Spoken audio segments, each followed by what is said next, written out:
কোনো বেনামাজি যদি বলে হুজুর আমি রোজা রাখিনি কিংবা আমি মাঝে মাঝে রোজা রাখি, আমি নামাজ পড়িনি, আমি কি ইফতার দিলে আমার সওয়াব হবে? আমি আপনাকে ছোট্ট করে বলছি, যারা তাকওয়া করে তারা ইফতারটা নাও খেতে পারে, যারা তাকওয়া করে না তাদের জন্য খাওয়া কোনো সমস্যা নেই। তাকওয়া মানে কি একটু ছোট করে বলি, আপনি তাকওয়া মানে বেনামাজির বাড়ি আপনি খাবেন না। আপনার মেয়ে বিবাহ দিয়েছেন, জামাইকে মেয়েকেও নামাজ পড়েন না, আপনি তানার বাড়িতে খাবেন না। মক্কা আর মদিনা শরীফের ছবি নামাজের মসল্লায় আছে, ওখানে নামাজ পড়লে দুটো হাঁটু মক্কা আর মদিনার ছবিতে দুমদাম করে পড়ে, এটা আপনার পছন্দ হয় না, একে বলা হয় তাকওয়া। তাকওয়া তাহলে তাকওয়া যদি আপনি করেন, বেনামাজির আপনি ইফতার খেতে পারবেন না। তবে বেনামাজি যদি ইফতার দেয় তার নেকি হবে, যদি উনি দেখা যায় জিকির করে নেকি হবে, দান করলে নেকি হবে, কোরআন পড়লে নেকি হবে, সালাম দিলে নেকি হবে, কুরবানি দিলে নেকি হবে। উনি যদি মানুষকে একটু দেখা যায়, মানুষকে যদি একটু দান সহযোগিতা করে, ওটাও নেকি হবে, নেকি হবে। ও বাবাজিরা, এবার বেনামাজির নেকিটা কেমন হবে? একটা ব্যক্তি নামাজি, ওর মাথা থেকে যদি টুপিটা খুলে নেওয়া হয়, জামা যদি খুলে নেওয়া হয়, গেঞ্জি যদি খুলে নেওয়া হয়, পাঞ্জাবি পায়জামা, ঈদের লুঙ্গি পায়জামা, জুতো যদি খুলে নেওয়া হয়, ছেলেটা পুরো উলঙ্গ উলঙ্গ উলঙ্গ অবস্থায় মাথায় টুপি দিলে যেমন লাগে, নামাজ ছাড়া হাজার ইবাদত করলে আল্লাহর কাছে তেমনই লাগে। আমি কি খারাপ বলেছি? উলঙ্গ অবস্থায় মাথা টুপি দিলে কেমন লাগে? ভালো না।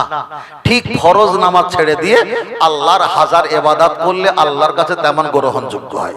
তবে আমি বলিনি যে নেকি হবে না, কথা বলিনি নেকি হবে। আল্লাহ আমার বাতিরা চলে না গিয়ে যাওয়া যায়, লক্ষ্য করে দেখা যায়। তাহলে একটা আমি সুদের বিষয়টা সংক্ষেপ করে বললাম, বেনামাজির ইফতার সম্পর্কে বললাম। এবার চলেন আপনার কাছে বলি, রাজনীতির মহলের ইফতার খাওয়া যাবে কিনা? আমি আপনাকে হালাল বলছি না, হারাম বলছি না, তবে হিসাব আমি আপনাকে দেবো, আর হিসাব করার দায়িত্ব আপনার।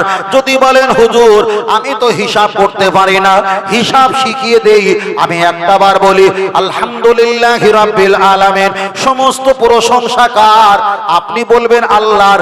আর রহমানুর রহিম, সবচাইতে বড় দয়ালু তিনি হলো কে? আপনি বলবেন আল্লাহ। মালিক ইয়াউমিদ্দিন, तमाम चीजों का मालिक है, তিনি হলো কে?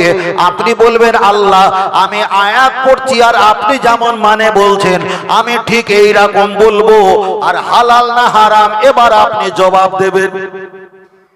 মানে এমন কৌশলে ফেলা হবে জবাবটা আমরা সকলে দিতে পারবো। কথা বুঝতে পেরেছেন?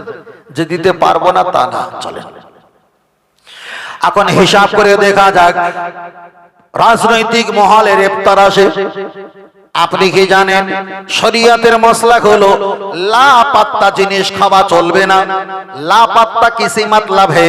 লাপাত্তা মানে হলো যে জিনিসের কোনো মালিক নেই, যে জিনিসের কোনো মালিক নেই, তার কোনো ওরিশ ঠিকানা নেই, এমন জিনিস খাওয়া থেকে দূরে থাকাটাই ভালো। আপনার কাছে এখন 2 বস্তা চিনি আর 2 বস্তা ছোলা আর কিছু খরমা খেজুর দিয়েছে। এবার আপনি যদি বলেন এর মালিক কে, কখন মেম্বার বলবে আমি, প্রধান বলবে না আমি সই করেছিলাম, অমুকজন বলবে না আমি পাঠিয়েছিলাম, আবার শেষ মেশে আসবে না সরকার দিয়েছে। আদৌ সরকার বলে কেউ দেয় না, এক একজন এক এক জায়গায় বড় ভূমিকার মর্যাদা নেওয়ার জন্য তারা দেয়। তাহলে যারা রাজনৈতিক মহলে যারা থাকে 100-র ভিতরে 99% তাদের টাকা হারাম। আমার কথাটা রাগ করবে না, আমি আপনাকে চাইলে বুঝিয়ে দিতে পারি। একজন দেখা যায় মেম্বার থাকলে সরকারি মাইনে কত এটা আমি জানি, একজন প্রধান মাইনে কত এটা আমি জানি, একজন পিয়নের মাইনে কত এটা আমি জানি। তাহলে আমরা প্রতি রাত্রে 15,000 টাকা 10,000 টাকা আয় করি, তাই আমরা ভালো গাড়ি চাপতে পারি না। যাদের মাইনে 20, 25, 30, 40 হাজার টাকা, তারা যদি 70-80 লক্ষ টাকা গাড়ি নিয়ে যদি চলে, নিঃসন্দেহে এতে 99 ভাগ হারাম আছে না নাই? তাই আমি আপনাকে বোঝাতে চেয়েছি ওই টাকাটা খাওয়া চলবে না, ওই ইফতারটা নেওয়া চলবে না। এবার আপনি বলবেন হুজুর আমার এলাকায় অন্য কোনো বেধর্মী মানুষেরা বসবাস করে, ওরা মহব্বত করে ভালো করে সম্প্রীতি বজায় রাখার জন্য আমাদের মসজিদে ইফতার দিয়েছে, আমাদের মসজিদে 50,000 টাকা দিয়েছে, এখন ওই টাকাটা নেওয়া যাবে কি যাবে না? এক কথায় খুলে বলি, মুসলমান ইমানদার ব্যতীত অন্য কোনো ধর্মীয় ভাই যদি আপনাদের শয়তান চক এলাকার মসজিদে যদি টাকা দেয়, ওই টাকা মসজিদে নেওয়া যাবে না যাবে না? ভাই একটু শিখে নেন, কেউ আপনাকে খুলে বলবে না, কেউ আপনাকে বলবে না। এলাকায় অনেক মুফতি আছে, এত দায়িত্ব নিয়ে বলবে না। এক কোথায় অন্য কোন বেধর্মীর টাকা মসজিদে নেওয়া যাবে না যাবে না? একটু আওয়াজ দিয়ে বলেন, যাবে না? যদি বলেন কেমন যাবে না, আমি আপনাকে খুলে বলছি। আপনাদের এলাকায় একটা মেয়ে, এলাকার মেয়ে আর ওই নিমতৌড়ি এলাকার ছেলে প্রেম প্রীতি হয়েছে। মশলাটা ভালো করে বোঝেন, মশলাটা আলেক বলতে পারি কিন্তু এমন ভাবে বলছে খেয়াল থাকবে আজীবন। নিমতৌড়ি এলাকার ছেলে, শয়তান চক এলাকার মেয়ে, দুইজনা প্রেম প্রীতি করেছিল। এখন মেয়ের পক্ষ থেকে ছেলেটাকে খুব ফাটিয়েছে, মারধর করে দিয়েছে। এখন 2 মাস 3 মাস হয়ে গেছে, হঠাৎ করে জলসা হচ্ছে আপনাদের এলাকায়। ওই নিমতৌড়ি এলাকার ছেলেটা জলসা শুনতে এসেছে, আর দেখা হয়েছে 2 মাস, তো অনেকটা দিন হয়ে গেছে দেখা হয়েছে। এখন মেয়ের মার সঙ্গে মেয়ের সঙ্গে তখন বলছে দেখো যা হওয়ার হয়ে গেছে, কিছু মনে করো না, ক্ষমা করে দিও। তা তুমি খাওয়া দাওয়া করেছো? বলছে না। আমরা একটু রান্না করেছি, একটুখানি খাওয়া দাওয়া করে দাও। তা বলছে না আমি খাবো না। জোর করে তার টিফিন কেরিয়াতে এতটা গোশ দিয়েছে, বিরিয়ানি ভাত দিয়েছে। ভালো করে শুনবেন, এই ছেলেটার কিন্তু বউ আছে, ছেলে পেলে আছে। এখন ইনি যখন জলসা শেষে তাবারকটা বাড়ি নিয়ে যাচ্ছিল, স্ত্রী জিজ্ঞাসা করছে, তাবারক তো তার পলিথিনে, তাবারক দেয় পলিথিনে, কিন্তু টিফিন কেরিয়াতে এত গোশ এত বিরিয়ানি দিল কে? তা বলছে খুলে বলবো? তা বলছে বলেন, কিছু মনে করো না, তোমার সংসার তো সর্বনাশ হচ্ছিল, একটা মেয়ের প্রেমে পড়েছিলাম, তারা আমার মারধর প্রচন্ড ফাটিয়েছিল, নেড়াও পর্যন্ত করে দিয়েছিল। 2 মাস পরে ওই এলাকায় জলসা শুনতে গিয়েছে, উমুক হুজুর এসেছিল, ওরা দেখে আমার কাছে ক্ষমা চেয়েছে আর জোর করে টিফিন কেরিয়ায় গোশত আর বিরিয়ানি ভাত ভরে দিয়েছে। আপনি বলেন দিনি, ওই মেয়েটা যদি সত্য করে মানুষের বাচ্চা হয়, এই বাড়ির ওলার গোশ আর বিরিয়ানি খাবে বলে মনে হয়? কেন খাবে? যে ওই মেয়েটার কারণে আমার স্বামীকে কবজা করে আমার সংসারটা ধ্বংস হচ্ছিল, তাহলে ওই মেয়েটার কারণে আমার সংসারটা সর্বনাশ হচ্ছিল, আর তার বাড়ি সম্পদ আমার বাড়ি আসবে, এটা হতে পারে না। তাহলে যাদের কারণে আল্লাহর ঘর ভাঙতে হয়েছে, যাদের কারণে আল্লাহকে এগনেস্টে লক্ষ লক্ষ সৃষ্টিকর্তা তৈরি করা হয়েছে, আল্লাহর ঘরকে যারাই ভাঙচুর করেছে, তারা যদি বলে এক মুঠো 50,000 টাকা দিয়েছি, তোর আল্লাহরে দিয়ে সেটা বাড়ি নিয়ে যা, অমুক গ্রামে মসজিদটা খারাপ, 26 কোন স্ত্রী যদি সতীনের বাড়ির গোস্তর কর না লায়, আল্লাহ কি সতীনের হোক আর ওই অন্য কোনো জাতের হোক, 50,000 টাকা 1 লাখ টাকা আল্লাহর ঘরে নেই বলে মনে হয়? নেই বলে মনে হয়?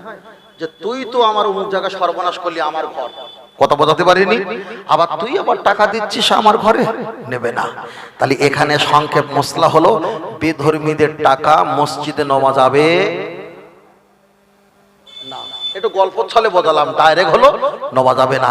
আমরা যখন নামাজ পড়ি, নামাজ পড়ার সময় বলি ওমা আনা মিনাল মুশরিকিন, আমরা মুশরিকদের দলভুক্ত নয়। খুব সাবধান, খুব সাবধান। আল্লাহ আল্লাহ। চলেন আমি আপনাকে বোঝাতে চেয়েছি, 1 নাম্বার বলেছি সুদখোরের ইফতার, 2 নাম্বার বলেছি বেনামাজির ইফতার, 3 নাম্বার বলেছি রাজনৈতিক মহলের ইফতার, বেধর্মীদের ইফতার। এগুলো আপনি খাবেন না, দূরে থাকবেন।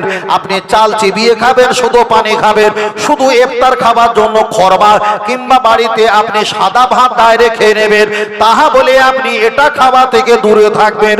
কেন? আপনার কাছে একটা রোজার মর্যাদা বেশি, একটা সিয়াম রোজা মর্যাদার বেশি। আপনি 60 বছর রোজা রেখেছেন, আপনার যদি কবুল না হয়, একটা রোজা একটা ইবাদত যদি আপনার যদি কবুল হয়ে যায়, শরীয়তের মাসলা হলো একটা ইবাদত যদি কবুল হয়ে যায়, সব ইবাদত এই ইবাদত কবুলের বিনিময়ে আল্লাহ কবুল করে নেবে। আর যতটা গুনাহ করেছিলে সব কোটা গুনাহ আমার আল্লাহ নেকির সঙ্গে যুক্ত করে নেবে।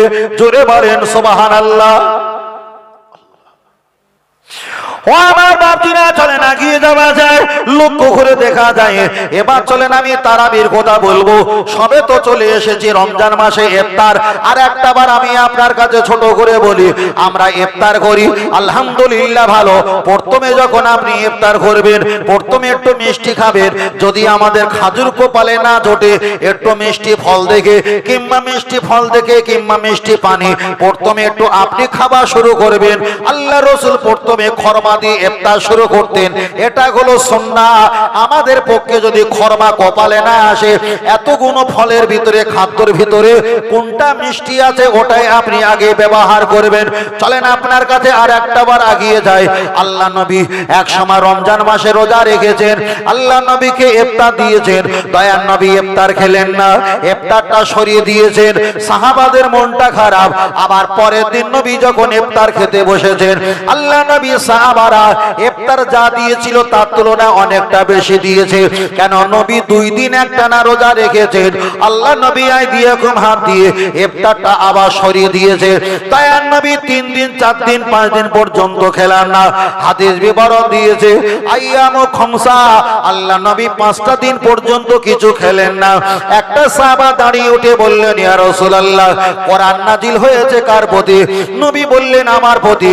ও আল্লাহর নবী, কোরআন যদি আপনার প্রতি নাজিল হয়, ওই কোরআনে আমার আল্লাহ পাক জানিয়ে দিয়েছে সুম্মা আতিমুস সিয়ামা ইলাল লাইল।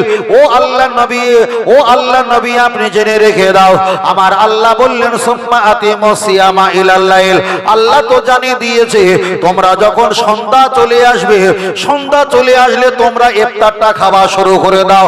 রাত হয়ে গেলে ইফতার খাওয়া শুরু করো আর রোজাটা ভঙ্গ করো। হুজুর, আপনি একদিন ইফতার করলেন না, 2 দিন করলেন না, 4 দিন করলেন না, এমনকি আইয়ামু খামসা আপনি 5টা দিন পর্যন্ত ইফতার করলেন না। আপনি হলেন আনা বুইস্তু মুআল্লিমান, আপনি হলেন আমাদের শিক্ষক। আপনি যদি 5টা দিন ইফতার না করেন, আমরা কিভাবে ইফতার করব? আপনি জবাব দাও। আমার নবী জবাব দিয়ে বললেন, ও আমার সাহাবীরা, জেনে রেখে দাও, আমি আল্লাহকে দেখেছি, আমি জান্নাত দেখেছি, আমি জাহান্নাম দেখেছি, সিদরাতুল মুনতাহা আরশে আজিমে গেছি। ওয়ালা ফাখরা ফিহি, আমি অহংকার করে বলছি না, অহংকার করে বলছি না। পৃথিবীতে আমি মুহাম্মদ সাল্লাল্লাহু আলাইহি ওয়াসাল্লাম এসেছি, আমি যদি নামাজ না পড়ি আমার আল্লাহ আমাকে কিছু বলবে না। রোজা যদি না রাখি আমার কিছু বলবে না। আমি যদি হজ না করি আল্লাহ আমাকে কিছু বলবে না। আমি মুহাম্মদ সাল্লাল্লাহু আলাইহি ওয়াসাল্লাম দুনিয়াতে ইবাদত করার জন্য আসেনি, আমি তোমাদের শিক্ষক হয়ে আল্লাহ আর নবী আর জান্নাত চিনিয়ে দিতে এসেছি। বরং আমি যেটা করেছি এটা তোমাদের দলিল নয়। আল্লাহ যে রাত হয়ে গেলে ইফতার করতে বলেছে, সন্ধ্যা হলে ইফতার করতে বলেছে, তোমরা ওই কোরআনের আইন দেখে ধর্ম পালন করো। আমি তোমাদেরকে বলেছি ইফতার করো, তোমরা ইফতার করো। আমি ইফতার করলাম কি না করলাম এটা তোমাদের দলিল নয়। তাহলে নবী যেটা করবে এটা আমাদের দলিল নয়। নবী করুক আর নাই করুক, আমাদেরকে যেটা আদেশ করবে ওটাই হলো শরীয়তের দলিল।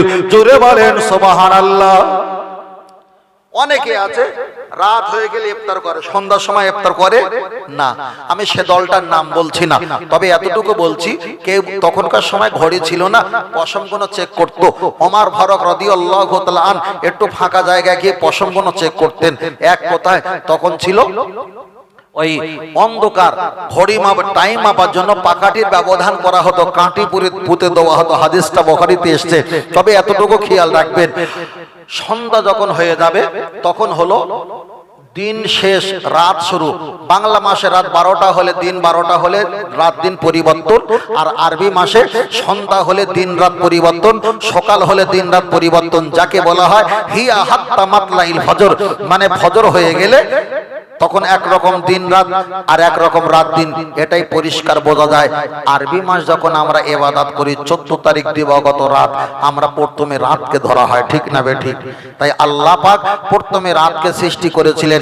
রাসূল বললেন অখলাকা কুল্লা শাইইন মিন নূর আও কামা ক্বালা আলাইহিস সালাম, আল্লাহ প্রথমে রাতকে সৃষ্টি করেছে আর আমার নূরের ফোঁটা দিয়ে আমার আল্লাহ দিনকে সৃষ্টি করেছেন। তাহলে শরীয়তের নিয়ম হলো আগে হলো রাত, পরে হলো দিন। জোরে বলেন, আর একটু জোরে হবে না?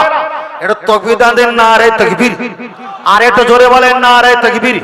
সিলসিলাহ ফুরফুরা শরীফ, মদিনা মক্কা শরীফ, আল কোরআনের আলো, আল হাদিসের আলো, প্রতি বছরের না এ বছরে শতাংশক মহান ইসাল্লে সওয়াব। নারে তাকবীর। আল্লাহ কবুল করেন, বলুন আমিন। আমি প্রথম থেকে এই পর্যন্ত কোনো অসামাজিক গল্প করেছি? শুধু মশলা মশাইল আমি আপনাকে বলেছি। আমি যতক্ষণ থাকবো কোনো রটনা, কোনো ঘটনা, কোনো জীবনী, কোনো ফাও গল্প করার সময় নেই। কোরআন হাদিস দিয়ে বলবো, মশলা বলবো হাদিস দিয়ে, ফতোয়া দেবো হাদিস দিয়ে, যা বলবো হয় কোরআন না হাদিস, দুটোর মধ্যে একটা থাকবে। তার কারণ আমাদের ডাক্তারের দোকানে অনেক রকম ঔষধ থাকে, সব ঔষধ আমার রোগের কারণ নয়। কোরআনে অনেক রকম আয়াত আছে, হাদিসে অনেক রকম ব্যাখ্যা আছে, সব ব্যাখ্যা আমার নাজাতের কারণ নয়। যেটা প্রয়োজন ডাক্তারবাবু একটা সিরাপ দিয়ে দেয়, যেটা প্রয়োজন সেটা কোরআন থেকে আয়াত থেকে একটা আয়াত কেটে এনে আপনাদেরকে বলবো এটা এই এটা ওই। কথা ঠিক না বেঠিক? হ্যাঁ, পিছনের ভাই বুঝতে পারছো তো বাবু? মাশাআল্লাহ, এগিয়ে যাও। আমি আপনার কাছে বোঝাতে চেয়েছিলাম রমজান মাসে আমরা তারাবি পড়ি, অনেকে রমজান মাসে তারাবি পড়ে, অনেকে রমজান মাসে রোজা রাখে, অনেকে তারাবি পড়ে না। তবে আপনাদের এলাকায় অধিকাংশ মানুষ ওরা রোজা রাখুক আর নাই রাখুক তারাবি পড়ে। অনেকে রোজা রাখে না, তারা হয়তো তারাই পড়ে। এরকম আছে? তাহলে হুজুর পৃথিবীতে কোথাও নেই তারাবি, তো দূরের কথা রোজাটা রাখে তারাবি পড়ে না। চলেন আমি আপনাকে বোঝাতে চেয়েছি রমজান মাসে আপনি রোজা রেখেছেন, কিন্তু তারাবি যদি না পড়েন রোজা হবে না, হবে না, একদম পরিষ্কার। তখন চলে গেলি বলবে হুজুর এগুলো কি বলা ঠিক হয়েছে? কিছু করার নেই, আমি এটাই বলি। যুবকের একটা বার হিসাব করে বলেন রমজান মাসে অনেকে রোজা রেখেছে তারাবি পড়ে না। রমজান মাসে যদি আপনি তারাবি না পড়েন রোজা হবে না, হবে না। শরিয়াতের মাসলা হলো রমজান মাসে 7টা ফরজ নিয়াত আপনাকে করতে হবে। ফরজ না ফরজের নিয়াত করছো না নফলের নিয়াত করছো, না সুন্নাতে গায়ের মুআক্কাদা না সুন্নাতে মুআক্কাদা, ওয়াজিব না সুন্নাত না নফল, আপনি রোজা রাখছো কিনা আপনাকে নিয়াত করতে হবে। আপনি নিয়াত করলেন রমজান মাসের নিয়াতটা হলো ফরজ, তাহলে 30টা রোজা হলে 30টা রোজার নিয়ত হলো ফরজ। আপনি 30টা রোজা রাখবেন, 30টা রোজা রাখাটা হলো ফরজ, তাহলে রমজান মাসে ফরজ হলো 7টা। কয়টা? 7টা। আপনি এবার তারাবি নামাজ পড়বেন, তারাবি নামাজটা হলো সুন্নাতে মুআক্কাদা, সুন্নাতে মুআক্কাদা। তবে সুন্নাতে গায়ের মুআক্কাদা নয় যে না পড়লে হবে না, সুন্নাতে মুআক্কাদা মানে আপনাকে পড়তে হবে, হবে, হবে। তবে আপনি যদি তারাবি নামাজ যদি না পড়েন আপনার রোজা হয়ে যাবে, তবে সুন্নাতে মুআক্কাদা না পড়ার বিনিময়ে গুনাহ হবে। ভালো করে শুনে, মাইকে কথা বলছি। সুন্নাতে মুআক্কাদা নামাজ আলাদা, তারাবি আলাদা। নামাজ হয় দিনে, তারাবি হয় রাতে। আল্লাহর ইবাদতটা হলো রমজানের ইবাদত কোনটা? সেটা হলো দেখা যায় সেটা হলো দিনে দিনে দিনে যখন মুয়াজ্জিন ফজরের আজান দিচ্ছে তখন কিন্তু রোজা শুরু, রোজা শুরু। মাগরিবের আজান দিচ্ছে, রোজা শেষ। আলী কোরআন বলেছে সুম্মা আতিমুস সিয়ামা ইলাল লাইল, সন্ধ্যা যখন হয়ে যাবে রোজাটা ভঙ্গ করে খাওয়া, আত্মআম তোমরা খাওয়া শুরু করে দাও।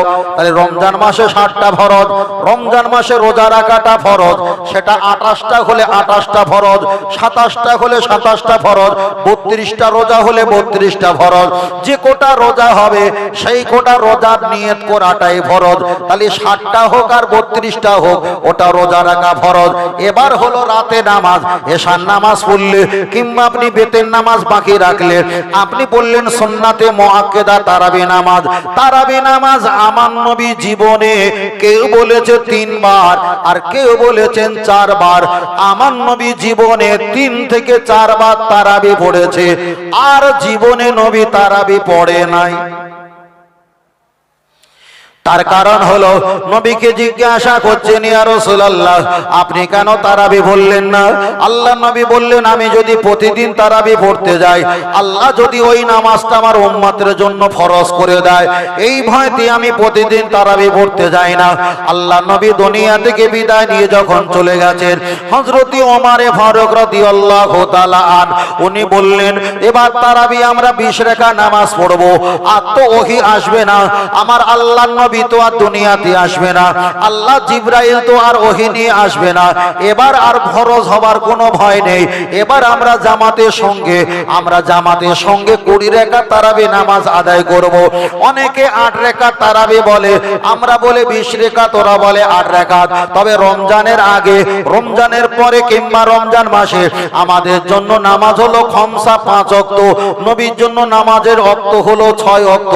আমাদের 5 ওয়াক্ত নামাজ ফরজ, নবীর জন্য 6 ওয়াক্ত নামাজ ফরজ। আমরা ফরজ যোহর আসর মাগরিব এশা 5 ওয়াক্ত, নবীর ফরজ যোহর আসর মাগরিব এশা, তারপরে হলো তাহাজ্জুদ নামাজ আমার নবীর জন্য ফরজ।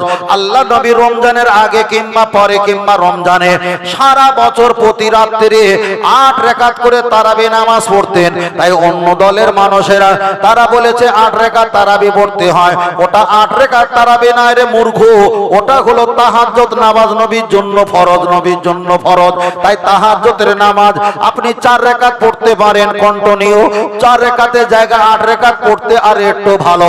আপনি যদি 12 রাকাত পড়েন আরো ভালো, আরো ভালো, আরো ভালো। চলেন এগিয়ে যাওয়া যাক। রমজান মাসে আপনি রমজান মাসে রোজা রাখবেন, আপনি তারাবি পড়তে হবে। তারাবি যদি না পড়েন, যেহেতু সুন্নাতে মুআক্কাদা, আপনার গুনাহ হবে, গুনাহ হবে, গুনাহ হবে। কেন? রাসূল তো ওটা পড়েছিল, আর সাহাবীরা জুমা মুতাকাল্লিম ইন্তেকালের পর সাহাবীরা ওই নামাজটাকে বড় প্রাধান্য দিয়েছিল। ও বাবাজিরা, তাহলে পরিষ্কার হয়ে গেল, তারাবি যদি না পড়েন গুনাহ হবে, তবে রোজার কোনো ক্ষতি হবে না, হবে না।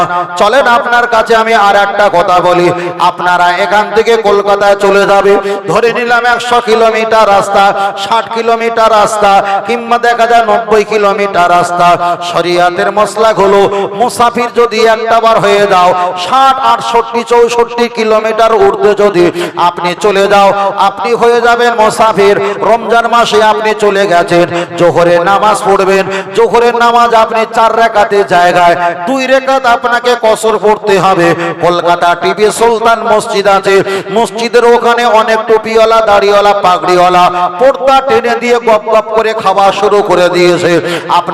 আপনাদের এলাকার ছেলেরা টিভি সুলতান মসজিদে জোহরের নামাজ পড়ে মোবাইল আছে, একটা সামনে ক্যামেরা, একটা পিছনে ক্যামেরা, খ্যাস করে একটা ফটো তুলে ফেসবুকে দিয়ে বলছে, হুজুর দেখো আপনাদের মতো হুজুররা রমজান মাসে এখানে হোটেলে খাওয়া দাওয়া করছিল।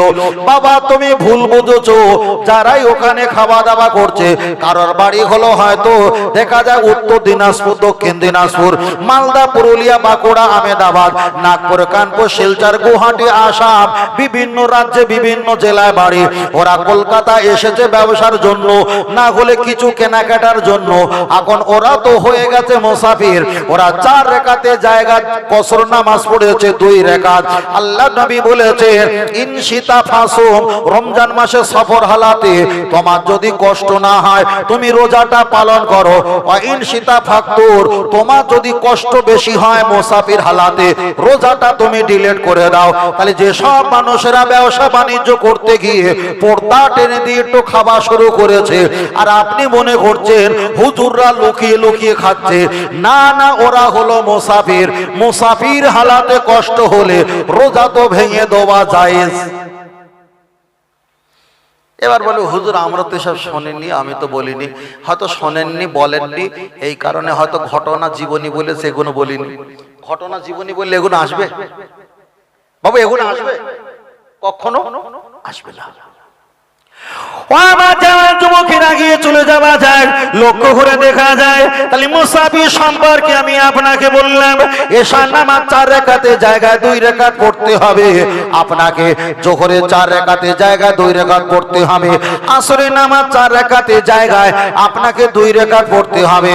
তবে মাগরিবের নামাজ 3-এর জায়গায় 3, ফজরের নামাজ সকালে 2-এর জায়গায় 2, আর বাদ বাকি ফরজ যেগুলো 4 রাকাত আছে ওইগুলো আপনাকে 2 রাকাত পড়তে হবে, আপনি বেশি পড়লে গোনা হবে, কম পড়লে গোনা হবে। আল্লাহর যে নিয়মটা আপনাকে পালন করতে হবে। নিয়মের কম বেশি করলে সীমা লঙ্ঘন করা হবে, আমার আল্লাহ আপনাকে গোনা দেবে। তাই আমি আপনাকে বলছি, রমজান মাসে অনেকে কষ্ট হয়ে যায়, ব্যবসা বাণিজ্য ওরা লুকিয়ে একটু খাওয়া দাওয়া করে, ওরা তো মুসাফির, আর মুসাফির হালাতে রোজা যদি ভঙ্গ করে দেয় তাতে কোনো সমস্যা হবে না। আল্লাহ, মনে হচ্ছে এগুলো বলছি হয়তো আপনাদের অসুবিধা বোধ বলে হচ্ছে নাকি? আল্লাহ ভাই, আমি যেটা পারি সেটা আমাকে বলতে দিতে হবে। আর যারা বক্তব্য যাদের লাইন আলাদা, তবে আশা করবেন আমি যেটা বলছি আপনি টোটাল লাইভ এই রাতে আর আপনি শুনতে পাবেন না। এইভাবে কেউ আপনাকে এত খুলে প্রকাশ্যে বলবে না। চলে নাকি তাই? ও আমার বাতিরা, চলেন আমি আপনাকে বোঝাতে চেয়েছি, আপনাদের এলাকায় রমজান মাসে তারাবি নামাজ হয়, রমজান মাসে তারাবি হয়, আলহামদুলিল্লাহ, ভালো ভালো ভালো। তবে একটাই কথা আমি আপনাকে বলছি, অনেক জায়গা দেখতে পেয়েছি রমজান মাসে মসজিদে তারাবি হলে আবার মেয়েরা বারান্দায় একটা কাপড় ঝুলিয়ে দেয়, কালো কাপড়। মেয়েরা মসজিদের ভিতরে কিংবা বারান্দায়, ওরা আর একটা সাইডে ইমাম সাহেবের সঙ্গে তারাবি নামাজ আমাদের সঙ্গে মিলিত হয়ে পড়ে। আমি ওদেরকে জিজ্ঞাসা করেছিলাম, ভাই আপনারা মহিলারা মসজিদে গিয়ে নামাজ কেন পড়ান, জবাব দাও। তখন ওরা হাদিসটা বুখারী নিয়ে আমার কাছে এসেছে, আরবি টু আরবি হাদিস, আরবি ইবারাত নিয়ে বলছে, হুজুর আপনি পড়ে দেখেন, হাদাসানা আবি হুরায়রা ক্বালা ক্বালা রাসূলুল্লাহ সাল্লাল্লাহু আলাইহি ওয়াসাল্লাম, এমন করে হাদিসটা আমাকে পড়িয়ে শুনিয়ে বলছে, হুজুর এখানে দেখো আবু হুরায়রা থেকে বর্ণিত, আল্লাহ নবী যখন মসজিদে নববীতে ইমামতি করতেন তখন মেয়েরা পর্দা দিয়ে নবীর পিছনে তারাবি নামাজ পড়তেন। আল্লাহ নবী চলে যাবার পর হযরতে আবু বকর রাদিয়াল্লাহু তাআলা উনি যখন মসজিদে ইমামের জায়গায় ছিলেন তখন মহিলারা পর্দার আড়ালে আবু বকর হুজুরের পিছনে তারাবি নামাজ পড়া শুরু করলেন। আমি বললাম তো ভালো ভালো ভালো, আর একটু আগিয়ে যাও। বলছে না হুজুর এই পর্যন্ত শেষ। আমি বললাম চালাকি করা ভালো, তবে বেশি চালাকি করা ভালো। একটা কথা আছে না, চালাকি করা ভালো তাই বেশি চালাকি করা। ওরা মনে করেছে আর 10টা যেমন হুজুর, এ হুজুর হয়তো সেই 10টা হুজুরের মতন হুজুর, ওরা মনে করেছে। আমি তারপরে বললাম, বলছে আর নেই? বলছে না, তাহলে আমার কাছে বুখারীটা দেন। বলে 10টা মিনিট থাকবেন তো? বলছে হ্যাঁ। ওরা 8-9 জন আছে, আর আমার সঙ্গে 2-3 জন ছেলেরা যেমন থাকে তেমন থাকলে বুখারীটা নিয়েছি। বলি শোনেন,